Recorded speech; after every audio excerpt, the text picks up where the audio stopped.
Bon, bienvenue aux représentants de la Ligue de football de Nouvelle-Aquitaine. Bienvenue dans la ville de Lège-Cap-Ferré. Donc je suis la mémoire du club, puisque ça fait 50 ans que je suis ici, que je suis de Lège. Et donc je vous amener vers une visite guidée de nos installations, puis en même temps un parcours dans le temps de notre club de foot. Voilà, alors nous arrivons ici devant l'entrée.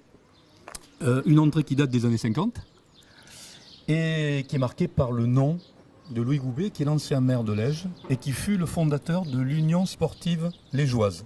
Parce qu'il faut savoir, c'est que notre club de l'US Lège-Cap-Ferré, en fait, c'est le produit d'une fusion relativement récente, puisqu'elle date de 2005, entre le club de Lège, l'Union sportive de Lège, et l'Union sportive ferré-capienne du Cap-Ferré.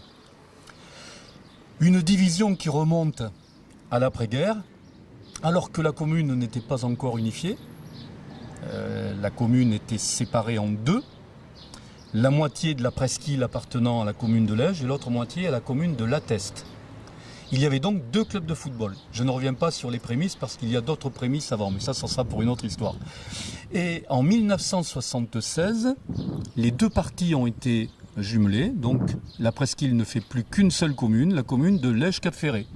Et malgré cette fusion de 1976, nous avons continué à avoir sur la presqu'île deux clubs dans la même commune.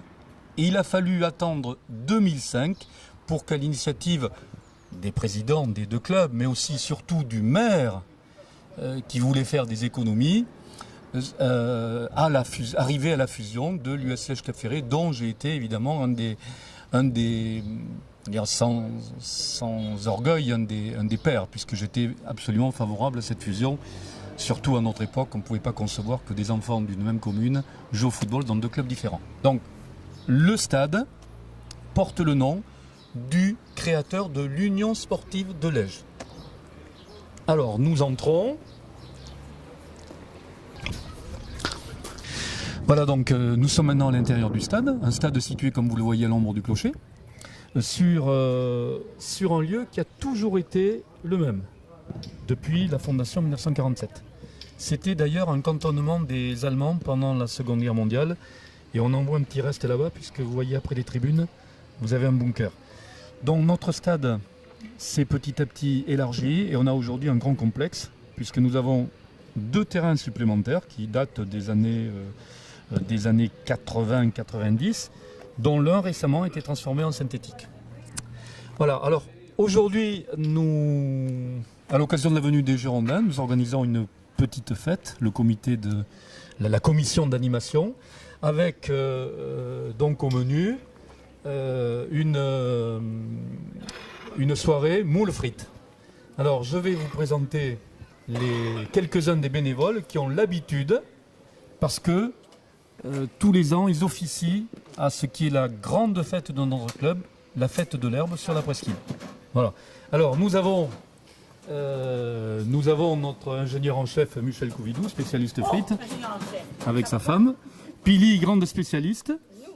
Monsieur Jean-Michel et madame Jacotte. Voilà. Ce sont des membres de l'association des bénévoles de la presqu'île qui, pas tous, mais cette association de bénévoles de la presqu'île, plus les autres bénévoles, plus les bénévoles du football, nous aident continuellement pour ces fameuses fêtes de l'herbe. Alors, si vous le voulez bien, vous me suivez. Nous entrons maintenant dans ce qui est notre clubhouse, qui à l'origine était les bains publics de Lège. À gauche, le bureau de notre ex-président, mais qui est toujours membre du bureau. Bonjour. Voilà, Eric. On peut jamais quitter, quoi. Qui s'occupe évidemment de la comptabilité de la soirée animation qu'on organise. Puis ici, c'est la salle donc commune, qui sert à pas mal de choses. D'abord, c'est le lieu, peut-être vous l'avez vu tout à l'heure, c'est le lieu de causerie, où sont organisées donc des causeries pour les joueurs de l'équipe Fagnon. C'est là que nous mangeons ensemble. C'est aussi l'armoire à trophées, avec évidemment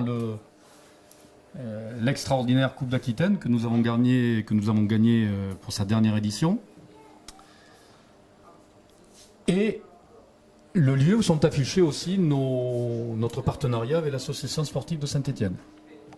Voilà, la visite se termine là. Il y aurait bien d'autres choses à dire, mais vous avez peut-être certainement compris que nous sommes un club familial qui est doté d'installations absolument magnifiques, que l'on doit évidemment, bien sûr, à l'action de la municipalité qui est derrière nous depuis toujours. On est un club familial, on reste dans l'esprit du club de village, on aime bien rassembler nos supporters le week-end autour de matchs intéressants. Et puis le fait d'avoir pu accéder à la Nationale 3 et puis de pouvoir se maintenir à ce niveau, ça permet aux gens du coin de voir des matchs intéressants. Et on se rend compte qu'on commence un petit peu à rassembler pas mal de sympathisants des communes voisines, parce qu'on a quand même des connaisseurs du football sur le bassin. Et on est pas mal suivi par des gens d'Arès, Andernos, Lanton, Lacano. Voilà, donc on devient un petit peu le club de tout un chacun, quoi. Voilà. Merci beaucoup.